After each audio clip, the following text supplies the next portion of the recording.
Nagpapaksiw ako ng ulo ng bangus. Ayan. Ano to? Isa at saka kalahating ulo. Hinati ko lang siya.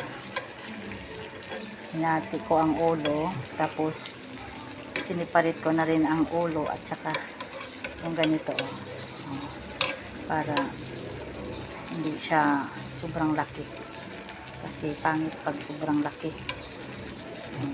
Kaya hinati ko na lang. Ayan na siya.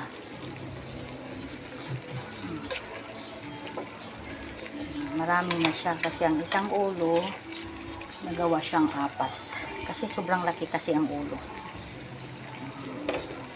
Bumili kasi ako ng 3 pirasong ulo, kaya 2 luto ko kasi yung 3 kalahati hinati ko pa siya, kaya nagawa siyang 6.